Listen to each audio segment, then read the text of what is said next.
Hello and happy Friday, MJ traders and investors. It's Rod with Powell Group. Welcome back on the Pursuit of Wealth for an MJ Sector review. Today's a review for Friday, June 18th. And in today's video, we're going to be discussing HEXO stock, whether or not we're going to see upside or downside from here. Are investors going to the moon, or are we being lured into a black hole? So we'll look at the HEXO chart in just a moment, but as we normally do, we'll go over some news and events, and then we'll look at the Canadian and the US MJ space. But before we do, make sure to smash the like and subscribe to the channel. I would appreciate it. Tick the bell, you'll be notified on future videos. And also I'll put some timestamps in the description below. But before we jump in, I do want to remind everybody to go and join the HEXO Investors. There was a name change on the group, so it is now called HEXO Investors, not HEXO Plus. It's called HEXO Investors. So I encourage you to go check that out. It's absolutely free. Also, Florida Supreme Court pulls the plug on recreational MJ initiative. And Newfoundland MJ sales grow 35% annually to $52 million. 52 million big ones. So another thing I want to highlight here, I mentioned this yesterday, but I'm going to keep highlighting it here. So just in order to help shape the future of MJ, I would strongly encourage you to go check out this website. So the URL, I'll put it in the description as well. But essentially, we're just trying to get as many people and voices heard as possible. Ever heard of a 5-pack? Neither have we. So essentially, you can buy all these ridiculous amounts of other products, but you can't buy more than 5 drinks. It makes no sense. So there's a form here at the bottom. I encourage you to go fill that out. And the more people that fill it out, the better. I'm going to be doing it every day, pretty much for as many times that it will allow me to do that. So moving on to the HEXO chart. So HEXO held up relatively well today, all things considered. You can check out my broader market video from earlier today, but we do have some major red flags being flashed in the broader market, and HEXO held up relatively well. We knew we were watching this weekly equilibrium here with the low, high, higher, low, double top back into a higher low. We had support at 564. The low of the day today was 559. So we broke that, but we ended up closing back above at 568. So at this point, it's not a complete train wreck. We are holding that support at 564, and we also have an inverse head and shoulders here on the weekly to be watching out for. So in my opinion, as long as we maintain 550, I think that we're just fine. And if we confirm this weekly inverse head and shoulders, then we could be targeting the $10 area, and we have a lack of resistance. If we can get over 755, confirm a weekly uptrend, then we have resistance here at 850, which was the high of the previous earnings reaction back in March. And then after that, a lack up to 1104. So if we see, some news about entering another state or a CPG partner, or just, US legalization ramping up, or some more, hype regarding that, then that could be a catalyst, right? So don't go sleeping on this chart at the moment. This is going to be very telling here in the next couple of weeks on what direction we're going to see on the HEXO stock. So personally, in my swing account, I have a long-term no touch, but in my swing account, I haven't sold anything. As long as we maintain 550, I am bullish. And if we lose 550 from here, that's going to negate the odds of a weekly inverse head and shoulders, and we'll be likely heading to 502 support, which is our key monthly support there and higher low that we're looking to establish. But we are still above the 10-month moving average, which is at 526. So 526 is also going to be a level of support to watch. And on the weekly time frame, we did close below the 10-week moving average, which is a bit bearish. Stochastic seeing a bear cross, and MACD remaining weak at this point. But we also have the 50 weekly moving average down at 481. So if we do lose 502, we could potentially bounce at 481, which is the 50 weekly moving average. Now, if we do end up losing the low of the day today on Monday, and then we end up testing 502 and we lose that, I don't suspect that we're going to dip under $5 for very long. I think it will be short-lived. And again, watch that 481 level if we do lose that $5 level. Also, we have the 200-day moving average, which we have yet to test since this golden cross back here in November. So if we do see a loss of the low of today on Monday, we could be targeting 521 as well. So 521, we also have the monthly 10-month moving average there as well at 526. So if we lose 550, we could be heading to 525. Beyond 525, there's really nothing until $5. And then after $5, we'll be watching that 481 level. But again, hard to imagine we stay below $5 for very long. I know I'll be buying I'll be backing up the truck once again if we dip below $5. My current average right now in my swing account is roughly around these prices. So I'm not going to look to add to that. I still get a ton of cash. I'm short SPY as well in case, the market goes belly up, so to speak. But one thing that I want to point out here that I'm a little concerned about is the fact that we closed underneath the 10-week moving average at 585. That's the first time we've closed underneath that moving average in weeks, right? In months. So a little concerning, and it looks like there could be more downside, but with the weakness in the overall broader market today, it's not completely, game over. We're holding well. We're holding that 564 support. We managed to close above it. And just taking a look here on the monthly, right? We're set to try and close over these EMAs. If we can close a monthly candle over these EMAs, and specifically EMA 26, that's going to be the first time since all-time highs. And I do suspect that we're likely going to be mooning before this thing goes to zero.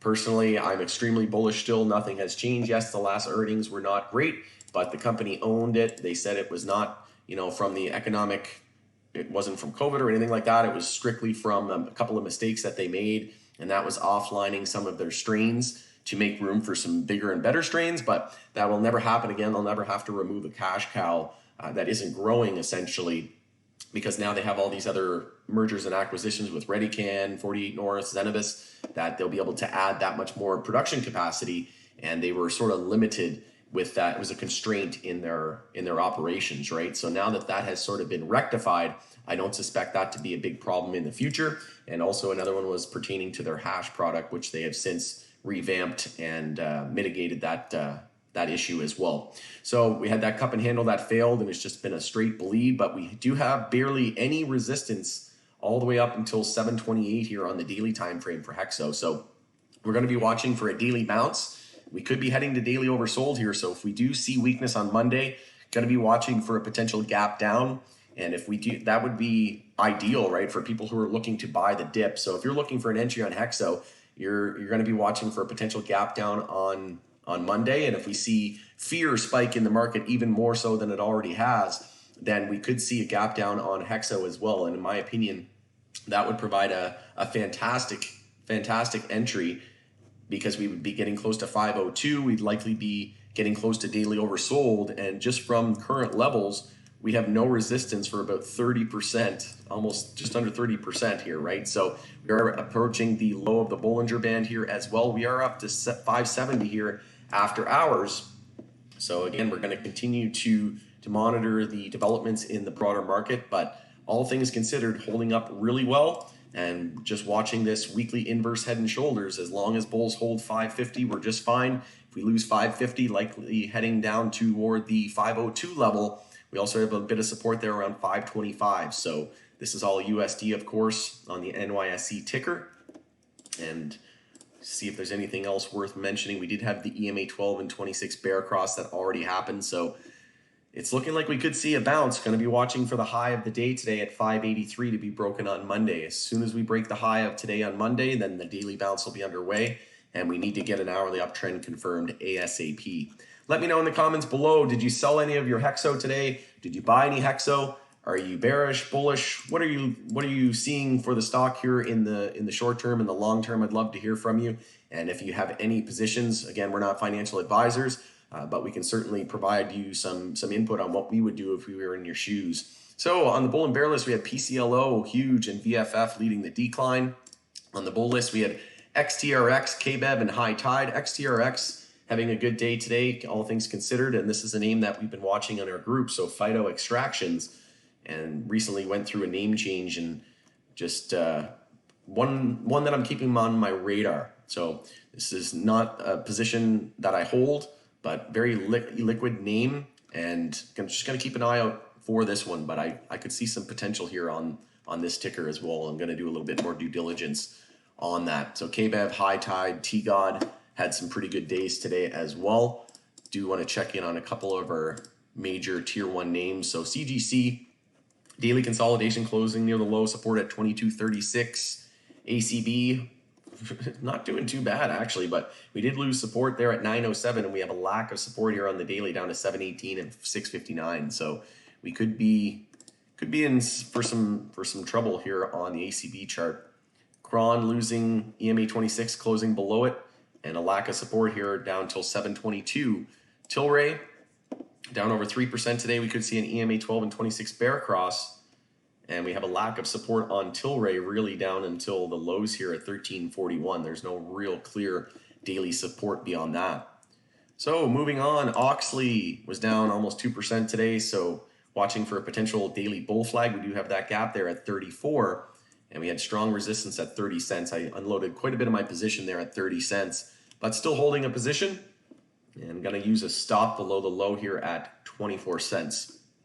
So moving on to the US MJ space. So MSOS hit daily oversold today, and it's set up for a potential, seeing a little bit more weakness here after hours. So if SPY sees, the S&P 500 sees even more weakness on Monday, this could be set up for an extreme gap down and oversold condition on the daily. Currently on the daily time frame, RSI is sitting at 28.29, so we are below 30, which means we are oversold, and we had support there at 37.56, which was key support. We held it by 1 penny. 37.57 was the low of the day today, and that is the low of this pullback from all-time highs. So that is critical support at this time. We could see an EMA 12 and 26 bear cross as well. We closed near the low of the week. It's not looking good. It looks like we could see more weakness.